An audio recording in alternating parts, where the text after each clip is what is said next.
നമുക്ക് അരവിന്ദിന്റെയും മക്കളുടെയും വരാൻ പോകുന്ന ദിവസത്തെ നല്ലൊരു കഥയായിട്ടാലോ. വീഡിയോ ഇഷ്ടപ്പെടുവാണെങ്കിൽ ഒന്ന് ലൈക്ക് ചെയ്ത് ഹൈപ്പ് ചെയ്യാൻ മറക്കരുത്. അതോടൊപ്പം തന്നെ ആദ്യമായി കാണുന്നവരാണെങ്കിൽ സബ്സ്ക്രൈബ് ചെയ്യാനും മറക്കരുത് കേട്ടോ. അങ്ങനെ ഇനിയാണ് നമ്മൾ ശരിക്കുള്ള കഥ കാണാൻ പോകുന്നത്. ഒടുവില് ആ രാഗിണിയും അതുപോലെ ജയപാലനും ഒക്കെ പെട്ടു പോവുകയാണ്. ഇത്രയും നാളത്തെ പോലെയല്ല, അഹങ്കാരത്തിന് നല്ല വമ്പൻ തിരിച്ചടി തന്നെയാണ് കിട്ടിയത്.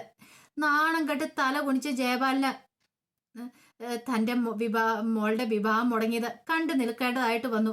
ഒടുവിൽ വീട്ടിലേക്ക് വന്ന് ഇനിയിപ്പോ രാഗിണിക്ക് സഹിച്ചില്ല. വല്ലാത്തൊരു ടെൻഷനായിരുന്നു. എന്ത് ചെയ്യണം എന്നറിയത്തില്ല. സമതല തെറ്റിയതുപോലെ അവൾ മുറിയിലേക്ക് എന്നിട്ട് ഒടുവിൽ അവൾക്ക് തോന്നി ഇനി ജീവിച്ചിരുന്നിട്ട് കാര്യമില്ല. ഇങ്ങനെ നാണം കെട്ട് എന്തിനാ ജീവിക്കണേ.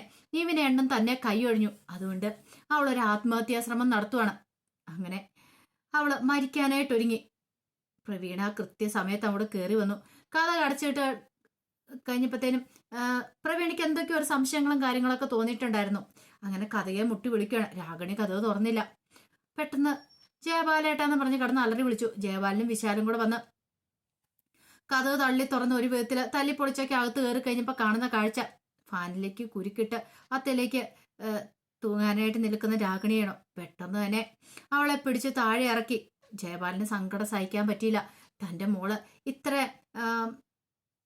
അത് താഴ്ന്നു പോയിട്ടുണ്ടെങ്കിൽ, അല്ലെങ്കിൽ അവൾക്ക് ഇത്രമാത്രം വേദന ഉണ്ടായിട്ടുണ്ടെങ്കിൽ അതിന് കാരണക്കാരി കാവേരിയ. അവളെ വെറുതെ വിടില്ല എന്നൊരു ചിന്തയൊക്കെ ജയപാലന്റെ മനസ്സിലുണ്ട്. ഇനി ഒരു നിമിഷം പോലും തന്റെ മോളുടെ കണ്ണീന്ന് ഒരിറ്റ് കണ്ണീര് വരാൻ പാടില്ല. അങ്ങനെ രാഗിനോട് പറഞ്ഞു, മോള് ധൈര്യമായിട്ടിരിക്കുക. എന്ത് ചെയ്യണമെന്ന് എനിക്കറിയാം. മോൾക്ക് നിവിനെ കിട്ടും ഉറപ്പാ. ഈ അച്ഛനാ പറയണെന്നൊക്കെ പറഞ്ഞു. ആ കാവേരിയെ ഞാൻ വെറുതെ വിടാനായിട്ട് പോകുന്നില്ല. എന്റെ മോൾ ആഗ്രഹിച്ച കാര്യങ്ങളൊക്കെ നടത്തി തരൂന്ന് അങ്ങനെ ജയപാലൻ വാക്കുകൊടുത്തു. ആ സമയത്ത് കാവേരിയും ശാരദയും അവരെല്ലാരും കൂടെ നേരെ ട്രിവാൻഡ്രത്തേക്ക് പോകുന്ന വഴിക്ക് ബ്രോക്കറെ കുറെ തവണ വിളിച്ചിട്ടും കിട്ടുന്നുണ്ടായിരുന്നില്ല. ഒടുവില് താരയെ വിളിച്ചു. താരയെ വിളിച്ചപ്പോ താര പറഞ്ഞു, അവിടേക്ക് ചെല്ല്, നമുക്ക് പിന്നീട് ബ്രോക്കറെ വിളിച്ച് വീടൊക്കെ പോയി കാണാന്ന് പറഞ്ഞു. അങ്ങനെ അന്നത്തെ ഒരു രാത്രിയില് താരയുടെ വീട്ടിലാണ് അവരെല്ലാം തങ്ങുന്നേ. പിറ്റേ ദിവസമായി കഴിഞ്ഞപ്പോഴത്തേനും ബ്രോക്കർ വന്നു. അപ്പം വീട് കൊണ്ടേ കാണിക്കണമല്ലോ. ഇനിയിപ്പം നിളമോളുടെ സർജറി കഴിയുന്നിടം വരെ അവർക്ക് അവിടെ നിൽക്കാൻ പറ്റുള്ളൂ. അപ്പം കുറച്ച് നാളത്തേക്ക് അവിടെ തന്നെ താമസിക്കാൻ അവർ തീരുമാനിച്ചിരിക്കുക. അങ്ങനെ വീട് കാണിക്കാനായിട്ട് ബ്രോക്കർ കൊണ്ടുപോയി. വീടിന്റെ ഓണർ വന്നു. എത്ര പേരുണ്ട് എന്താന്നൊക്കെ ചോദിച്ചപ്പോൾ 7 പേരുണ്ടെന്ന് പറഞ്ഞു. 7 പേരെന്ന് കേട്ട് കഴിഞ്ഞപ്പോൾ തന്നെ അയാൾക്ക് വല്ലാത്തൊരു ബുദ്ധിമുട്ടും കാര്യങ്ങളൊക്കെ ആയിരുന്നു. ഇത്ര ആൾക്കാരോ എന്നൊരു ചിന്ത.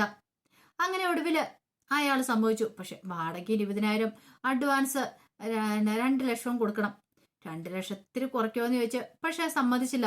2 ലക്ഷം തന്നെ വേണമെന്ന് പറഞ്ഞു. ഒടുവിൽ പറഞ്ഞ് 1.5 ലക്ഷത്തിലാക്കി. അങ്ങനെ ഒരു 10,000 രൂപ അഡ്വാൻസ് ഒക്കെ കൊടുത്തിട്ടാണ് അവര് താരയുടെ വീട്ടിലേക്ക് പോകുന്നത്. പിറ്റേ ദിവസം ഐശ്വര്യമായിട്ട് പോയി കയറാം എന്നൊക്കെ ഒരു ചിന്തയായിരുന്നു. ആ സമയത്ത് നിവിന് കടയിലേക്ക് പോകുന്നുണ്ട്. പക്ഷെ കടയിൽ ചെന്ന് കഴിഞ്ഞപ്പോഴിക്ക പറഞ്ഞു, അതെ അവരെങ്ങോട്ടാ പോയി, തിരുവനന്തപുരത്ത് എവിടെയാന്നുള്ള കാര്യങ്ങളൊന്നും എനിക്ക് കൃത്യമായിട്ട് അറിയില്ല, ഞാനൊന്നും പറഞ്ഞു തരില്ല എന്ന് പറഞ്ഞു. ആകെപ്പാടെ നിവിന് ടെൻഷനായി. കാരണം വിനീത് തിരുവനന്തപുരത്താണ് പോയിരിക്കുന്നത്. അപ്പൊ കാവേരി എല്ലാം അവരെല്ലാം ഒരുമിച്ചാണല്ലോ.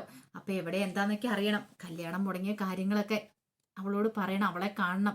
അവളെ ജീവിതത്തിലേക്ക് കൈപിടിച്ചു കൊണ്ടുവരണം എന്നൊരു ആഗ്രഹമൊക്കെ നിവിനുണ്ട്. ആ പ്രതീക്ഷയോടുകൂടി ചെല്ലുന്നത്. പക്ഷെ ഡീറ്റെയിൽസും കാര്യങ്ങളൊന്നും കിട്ടിയില്ല. എന്നാലും അങ്ങനെ വിട്ടുകൊടുക്കാനായിട്ട് ഉദ്ദേശിച്ചിട്ടുണ്ടായിരുന്നില്ല നിവിന്. കാവേരിയെ കാണണമെന്നൊരു ചിന്ത മാത്രം നിവിന്റെ മനസ്സിലുണ്ടായിരുന്നുള്ളൂ. അങ്ങനെ ഒടുവില് നിവിൻ എന്ത് ചെയ്തു, തിരുവനന്തപുരത്തിന് പോരാൻ തന്നെ തീരുമാനിക്കണം. കണ്ടുപിടിക്കണം, കാവേരിയെ കാണണം എന്നൊരു ചിന്തയോട് കൂടിയിട്ട്. അങ്ങനെ പിറ്റേ ദിവസം ആയി കഴിഞ്ഞപ്പോഴത്തേനും എന്ത് ചെയ്തു, കാവേരിയൊക്കെ പുതിയ വീട്ടിലേക്ക് മാറാൻ വേണ്ടുന്ന കാര്യങ്ങളൊക്കെ ചെയ്യുകയാണ്. പക്ഷെ ജയപാലൻ എന്ത് ചെയ്തു, ഒരു കാരണവശാലും അവർക്ക് അവിടെ പോയിട്ട് വാടക പോലും വീട് പോലും കിട്ടരുത്. ഇനി തൻ്റെ ഊഴമാണ്, തന്നോട് ചെയ്തതിനൊക്കെ താൻ പ്രതികാരം ചെയ്യുന്ന ഒരു ചിന്തയായിരുന്നു ജയപാലന്റെ മനസ്സിൽ. അങ്ങനെ ഒടുവില് കാവേരിയൊക്കെ എവിടെയാ എന്താന്നൊക്കെ അന്വേഷിച്ച് കണ്ടുപിടിച്ചു.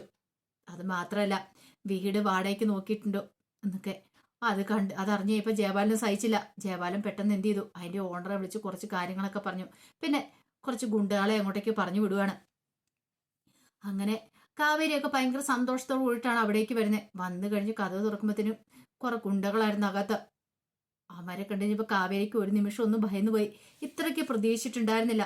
അങ്ങനെ ഒടുവിൽ എന്ത് ചെയ്തു, കുറച്ച് കഴിഞ്ഞപ്പോഴത്തേനും ഓണർ അങ്ങോട്ട് വന്നു. ഓണർ വന്നിട്ട് കൊടുത്ത പൈസ തിരികെ കൊടുത്തിട്ട് പറഞ്ഞു, അതെ നിനക്ക് വീട് തരാൻ പറ്റില്ല എന്ന് പറഞ്ഞു.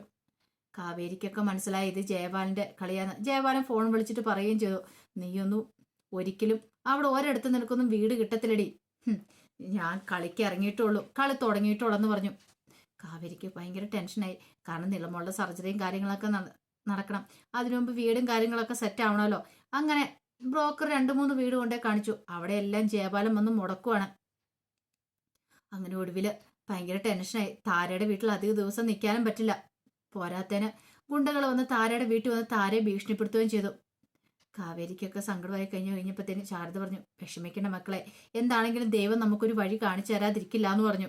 എന്തേലും ഒരു പോംവഴി കാണും, ധൈര്യമായിട്ടിരിക്കുക, വിഷമിക്കാതിരിക്കാനൊക്കെ പറഞ്ഞു. അങ്ങനെ പിന്നീട് എന്ത് ചെയ്തു, അവര് ആകെപ്പാട് ധർമ്മസങ്കടത്തില. ബ്രോക്കർ ഒടുവില് ഒരു വീടിനെ കുറിച്ച് പറയുന്നുണ്ട്.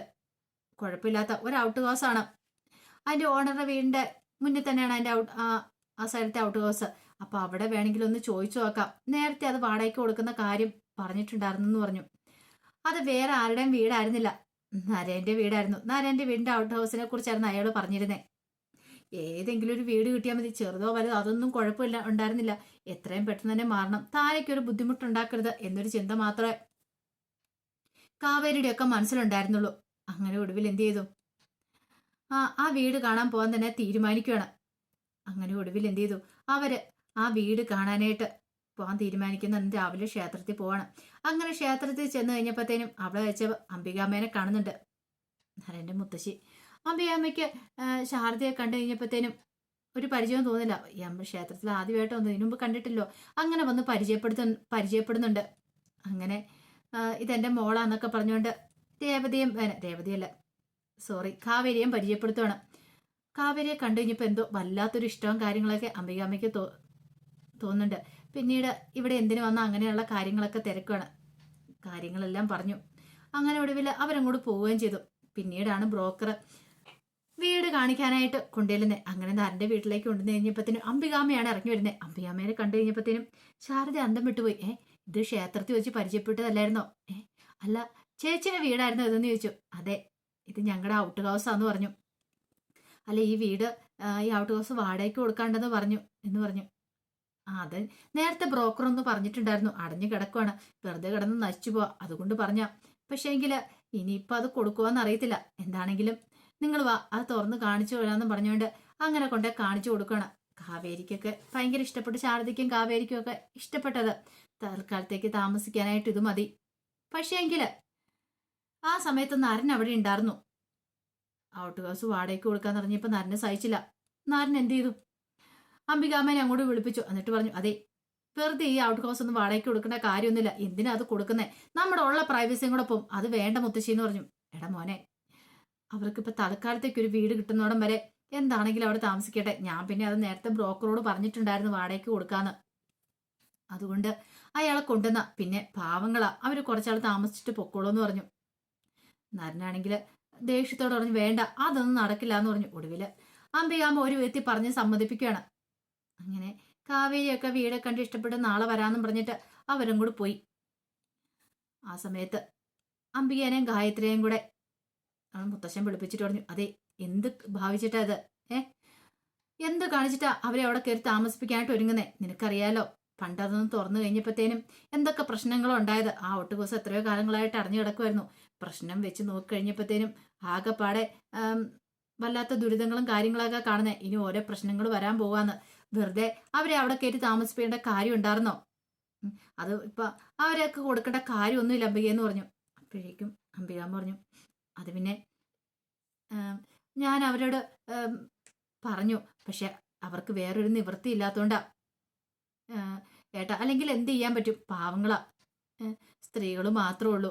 പിന്നെ ഒരു മരുമോനും കൂടെയുണ്ട്. ആ പെങ്കുച്ചിന്റെ സർജറിയും കാര്യങ്ങളൊക്കെ ആയതുകൊണ്ടാ ഒടുവിലും മുത്തശ്ശിനെ സമ്മതിക്കേണ്ടതായിട്ട് വന്നു. അങ്ങനെ പിറ്റേ ദിവസം കാവേരിയൊക്കെ അവിടേക്ക് വരുവാണ്. അങ്ങനെ കാവേരിയൊക്കെ ആ വീട്ടിലേക്ക് വന്നെന്ന് ജയപാലൻ അറിഞ്ഞു. ജയപാലൻ എന്ത് ചെയ്തു, നരന്റെ നമ്പർ സംഘടിപ്പിച്ച് നരനെ വിളിക്കുകയാണ്. എത്രയും പെട്ടെന്ന് തന്നെ അവരെ അവിടുന്ന് പറഞ്ഞു വിട്ടണം. അവരെ അവിടുന്ന് പറഞ്ഞു വിട്ടില്ലെങ്കിലുണ്ടല്ലോ, പിന്നെ നിന്നെ ബാക്കി വെച്ചേക്കില്ല. നിന്റെ വീട്ടിൽ താമസിക്കാൻ വന്നവരെ കൊച്ചു പിച്ച അടക്കം ഞാൻ തീർത്ത് കളയുന്നൊക്കെ ഭീഷണിപ്പെടുത്തി. പക്ഷെ നരൻ വിട്ടുകൊടുക്കോ? നരൻ പറഞ്ഞു, നിങ്ങൾ ഇങ്ങോട്ടേക്ക് വാ, ഇങ്ങോട്ടേക്ക് വന്ന് വെല്ലുവിളി നടത്ത്. അവരെ ഇറക്കി വിടാൻ പറ്റുമെങ്കിൽ ഇറക്കി വിട്. നരന്റെ വീട്ടിൽ അവർ താമസിക്കുന്നെങ്കിൽ അവർക്കുള്ള പ്രൊട്ടക്ഷൻ ഞാൻ ഒരുക്കൂന്ന് പറഞ്ഞു. അങ്ങനെ വെല്ലുവിളിയിലും കാര്യങ്ങളും നടന്നു. ഗുണ്ടകൾ വന്ന് അവരെ അവിടെ നിന്ന് ഇറക്കി വിടാൻ നോക്കിയെങ്കിലും നാരൻ അവന്മാരെ എല്ലാം എടുത്തിട്ട് അടിക്കുവാണ്. ജയപാലിന് വലിയൊരു അടിയായിരുന്നത്. കാരണം എവിടെയൊക്കെ വീട് കണ്ടുപിടിച്ചാലും അതെല്ലാം ജയപാലൻ മുടക്കുമായിരുന്നു. പക്ഷെ ഒടുവിൽ ജയപാലിന്റെ നല്ല ഇടിപെട്ട് പണി തന്നെ കിട്ടി. നാരന്റെ വീട്ടിൽ തന്നെ അവർ കയറി. ഇനി ഇപ്പൊ പേടിക്കേണ്ട കാര്യമൊന്നുമില്ല. ഒടുവില് ജയപാലൻ അങ്ങോട്ടേക്ക് വരുന്നുണ്ട്. പക്ഷെ ജയപാലന് നാരന്റെ മുന്നിൽ മുട്ടുകുത്തേണ്ടതായിട്ട് വരുവാണ്. അങ്ങനെ നാരന്റെ സംരക്ഷണയിലേക്ക് കാവേരിയും ശാരദയും രാധമ്മ എല്ലാവരും കൂടെ വരുവാണ്. അതിന്റെ കുറച്ച് കഥകളൊക്കെയാണ് ഇനി വരാൻ പോകുന്ന ദിവസങ്ങളിൽ നമ്മൾ കാണുന്നത്.